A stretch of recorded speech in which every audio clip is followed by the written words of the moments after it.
How you doing, everybody? Thank you very much. I always appreciate you watching. I'm Orlando Ruiz Jr. Welcome to another classic movie review. I'm talking about Four Rooms.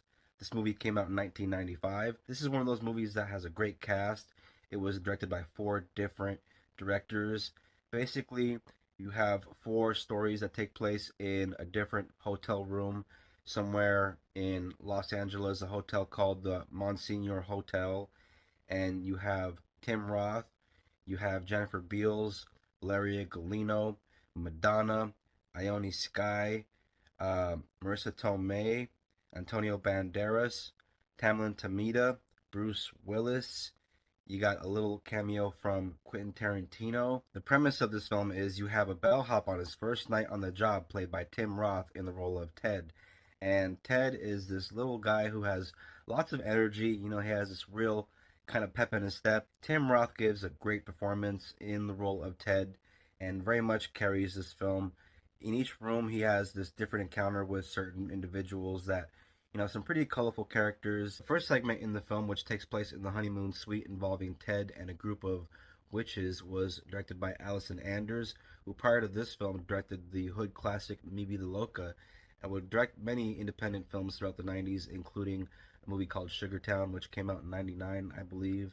And basically, you have Ted and some witches that are doing some type of ritual, and they need some kind of a special ingredient which they don't have, and so they need to look to Ted. Those of you that are familiar with the work of Tim Roth, if you've seen him in Reservoir Dogs or in Rob Roy, you're probably already aware that this guy is a great serious actor and is always very good at playing a villain as well.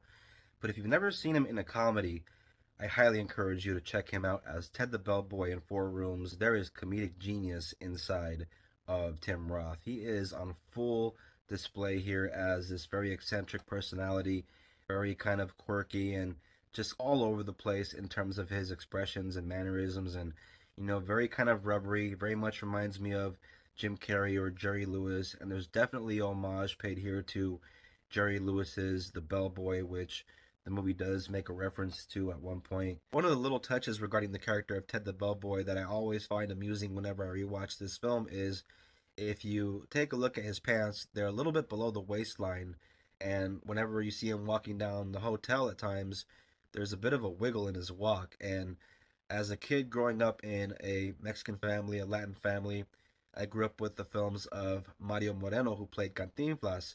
And if you're familiar with those classic Spanish comedies, you'll notice that he has quite a wiggle in his walk and always kind of sags his pants. And so I can't help but think that whenever I watch Four Rooms, that little wiggle and just the way he wears his pants just feels very much like it was influenced by Cantinflas. And so, yeah, just something that kind of enters my brain, and I kind of just wonder whenever I watch it because there is a little bit of similarity. We get to the second room where Ted pays a little visit to room 409, and this room was directed by Alexandre Rockwell, who prior to this film directed a movie with Steve Buscemi called In the Soup, and then a few years later directed Somebody to Love with Rosie Perez, another little independent comedy. And this second room is actually quite hilarious. The first room is funny, but then you get to the second room, it gets even more funny, and it involves a couple. The couple in the room, having kind of a lover's quarrel, are going about it in their own weird way and working it out, I guess. And so part of that involves this guy whipping out a gun and holding it to Ted's head the whole time. So he's basically holding Ted hostage in his hotel room while his wife is just trying to comply with everything and not get in the way. And so Ted is really scared and just trying to appease this guy by trying to do whatever he says, but is very reluctant to go with some of the things that he wants him to do. And you're wondering how the hell is he going to get out of this? And so, yeah, that's the second room.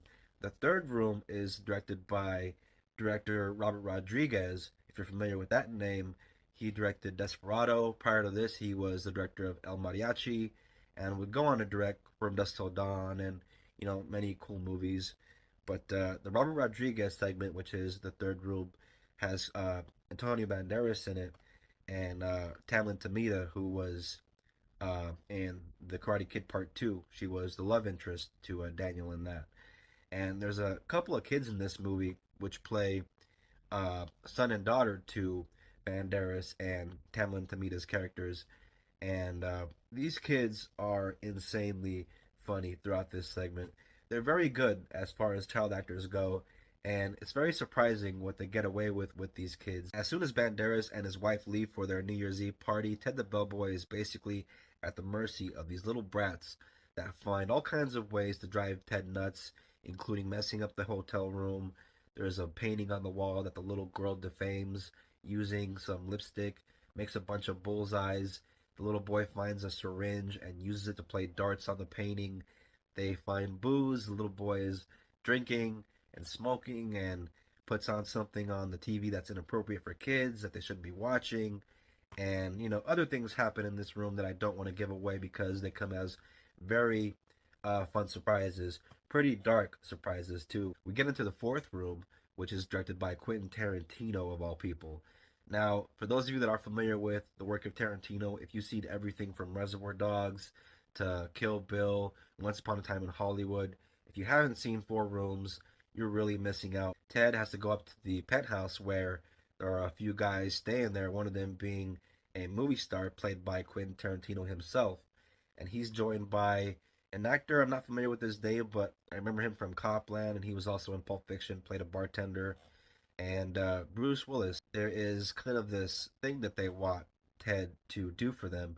What that is, of course, I'm not going to reveal because that's part of the fun. It's also pretty cool seeing Bruce Willis in this movie because even though we all know he is a great action star and can also do drama like with 12 Monkeys or The Sixth Sense, he's also pretty damn good at comedy. If you've seen him in Hudson Hawk or Breakfast of Champions or Moonlighting, he is pretty damn funny when he wants to be. I also gotta say, I very much love the setting of this film and the atmosphere that it lends to the story, and it's the perfect little playground for all the characters. And this very kind of old school, old Hollywood feel that it has with the carpeting and the architecture and Ted the Bellboy's old school little bellboy outfit. It is a roller coaster ride of a comedy from beginning to end, with Ted the Bellboy getting into one crazy situation after another with all these weird characters and zany situations. You can definitely watch this movie any time of the year, but because it takes place on New Year's Eve, it's always especially fun on New Year's Eve to watch, and so that is why I always watch it every year. Four Rooms, I give it 4 stars. It is a comedy masterpiece as far as I'm concerned, and maybe you can find it on streaming if you're lucky. It is one of those movies that's kind of hard to find. If you can find yourself a hard copy, and this is my copy of a DVD that I've had for years. As you can see there, that is Tim Roth and Madonna there, who appears in the first room. You have Marissa Tomei, who appears at the beginning of the fourth room. You have Banderas there, who is in the third room.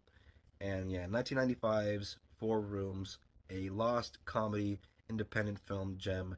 Highly recommend it. Definitely check it out if you haven't seen it. Very much encourage you to do so. Thank you very much for watching this classic movie review. I very much appreciate it. If you're into movies, if you're into this kind of thing, if you like classics, hit the bell, become a subscriber. And if you are a returning viewer, thank you very much for your support. I always appreciate it. Please don't forget to comment, share, and like. It really helps out the channel. And thank you very much for supporting the channel with your views. And look out for the next classic movie review. Thank you very much, and Happy New Year. Take care. Peace out.